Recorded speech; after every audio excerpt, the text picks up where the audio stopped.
Je me suis rendue hier au musée de l'Orangerie pour voir l'exposition intitulée Contrepoint contemporain, Micheline Thomas avec Monet. Nous voici donc revenus à un face-à-face entre deux artistes, Claude Monet et Micheline Thomas. Souvenez-vous, je vous avais emmené à la Fondation Louis Vuitton qui mettait en scène le face-à-face entre John Mitchell et les Nymphéas de Claude Monet. Je vous avais fait partager mon point de vue à ce sujet, mais là n'est pas le propos du jour et je vous invite donc à vous reporter à ma vidéo consacrée à ce sujet. Revenons donc à ce face-à-face qui, je dois le dire, n'est pas tout à fait identique ici. Pour reprendre les termes du musée de l'Orangerie, il s'agit là d'un contrepoint contemporain entre les deux artistes, Micheline Thomas et Claude Monet. Je vais bien entendu vous faire partager mon opinion. Mais avant cela, penchons-nous sur le personnage de Micheline Thomas. Qui est-elle et pourquoi a-t-elle souhaité ce face-à-face? Micheline Thomas est née en 1971 dans le New Jersey, le même jour qu'Alice Neal, le 28 janvier. Petite parenthèse que je ne peux pas m'empêcher de faire, si vous n'avez pas encore vu l'exposition d'Alice Neal au Centre Pompidou à Paris, il n'est pas encore trop tard, même si vous pouvez bien entendu vous rabattre sur la vidéo que j'y ai consacrée. Micheline Thomas développe une œuvre où les questions de genre et de race et les questions artistiques sont indissociables. Connue pour traiter de la beauté, du désir et du pouvoir des Noirs dans son art, son travail critique fréquemment le canon historique de l'art, dominé par les hommes blancs. L'artiste a élaboré un vocabulaire de l'érotisme noir extrêmement personnel, une vision de la sexualité noire et de l'esthétisme queer noir axée sur des thèmes heureux cette fois-ci, du loisir, de la joie et de la pensée. Son travail mêle relecture de l'histoire de l'art, goût pour la culture pop et dimension politique affirmée. À l'aide des procédés techniques les plus divers, elle compose des scènes, parfois au travers de références aux peintres du passé, qu'elle installe dans des environnements domestiques réinventés. Micheline Thomas replace la femme afro-américaine dans des peintures et des collages faits de juxtapositions et de matériaux avec une approche assumée du baroque et du rococo. L'artiste revendique à la fois l'héritage des modèles de pose et des portraits des peintres du XIXe siècle, parmi lesquels figurent Ingres, Courbet et Manet, tout comme l'ascendance de la peinture du XXe siècle. Je vous citais tout à l'heure Picasso, mais nous pouvons également citer Matisse au début du siècle et plus tardivement David Hockney. Ces peintures sont précieusement ornées de strass, assez kitsch je dois le dire, et de peintures émaillées. Les coiffures afro, architecture, le maquillage et les bijoux des modèles, l'acrylique posé en transparence lustre les peaux noires et rend les formes abstraites lorsqu'elle est en aplat. Les collages ont été développés à partir de ressources photographiques personnelles et d'images scannées. Alors, pourquoi a-t-elle souhaité ce face-à-face? Son séjour à Giverny lui a ouvert les yeux.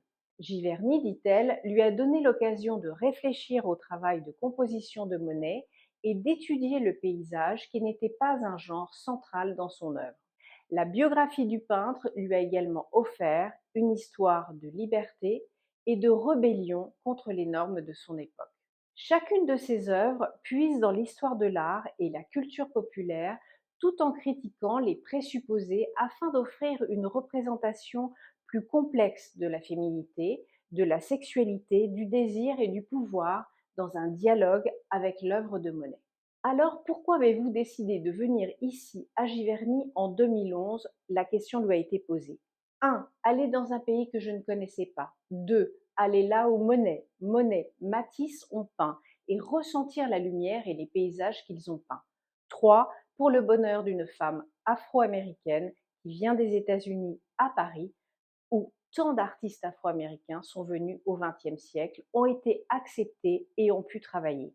Et c'est ce qui m'est arrivé. Durant ce séjour, j'étais libre de créer dans un environnement paisible, sans avoir à justifier de mon identité, de mon genre ou de ma vie. J'étais libre de regarder par la fenêtre et de faire un paysage, si je le voulais, libre comme Monet. Elle propose donc ici sa vision personnelle des espaces que l'artiste impressionniste avait conçus pour lui-même. La maison, la salle à manger, le jardin d'eau et sa propre interprétation contemporaine du célèbre Déjeuner sur l'herbe, d'abord peint par Manet, puis réinterprété par Monet. Pour ce contrepoint contemporain, Michelin Thomas propose 3 nouveaux collages à grande échelle, une peinture monumentale et une installation immersive spécifique à un site qui reprend sa vidéo-sculpture de 2016, Me as a Muse. Ces œuvres représentent l'étendue du langage visuel que l'artiste a pu développer au cours des 20 dernières années, tout en revisitant le temps qu'elle a passé en tant qu'artiste en résidence dans la maison de Claude Monet à Giverny, en France, en 2011. Dans les collages, Thomas se met à l'aise dans les pièces et les environnements extérieurs que Monet a conçus et dont il s'est inspiré. En ajoutant les strass et autres éléments brillants, qui sont sa marque de fabrique, Thomas transforme les espaces de Monet en les faisant siens.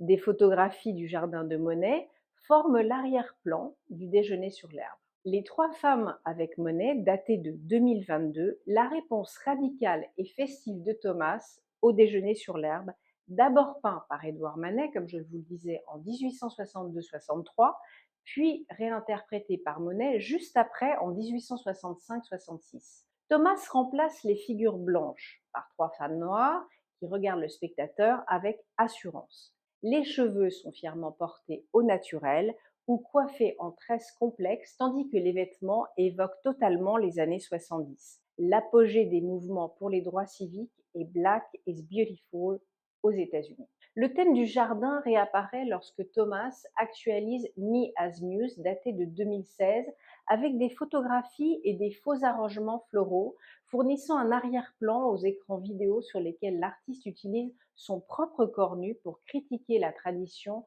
de l'odalisque dans l'art occidental. Des enregistrements des oiseaux de Giverny sont combinés avec la voix de la chanteuse Erta Kitt, une figure inspiratrice pour Thomas, énumérant les mauvais traitements qu'elle a subis tout au long de sa vie.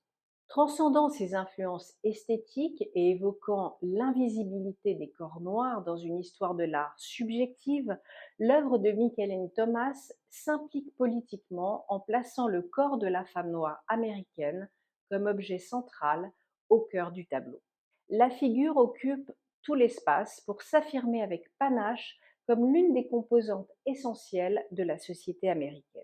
En complément de ses postures rigoureusement cadrées, l'artiste insuffle à ses femmes une dynamique de séduction et d'attraction qui passe par une approche formelle de grande précision. La réponse innovante et très personnelle de Thomas à l'homme Monet et à l'artiste Monet ne peut que lui appartenir et je respecte ce point de vue comme celui de chacun. Alors il ne s'agit heureusement pas d'un face-à-face, mais bien donc d'une réflexion personnelle de l'artiste en rapport avec son séjour à Giverny. Il ne faut à mon sens pas le prendre comme une exposition, mais un petit peu comme un essai. Je vois un peu cet artiste comme une chercheuse.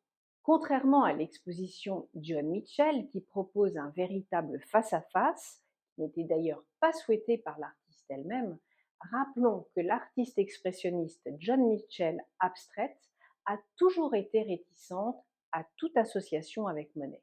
Cette exposition aujourd'hui est cette fois-ci issue de la volonté de l'artiste Michaele Thomas. C'est d'ailleurs pourquoi le terme de contrepoint contemporain est parfaitement trouvé. Et le terme intitulé dans le titre Avec Monet indique la reconnaissance de l'héritage de Monet dans sa rébellion artistique et tout ce qu'il lui a apporté dans la transmission artistique. Je vous invite donc à aller voir cette exposition, ce contrepoint contemporain, qui demeure, ma foi, bien intéressant. À bientôt sur expertisé.com.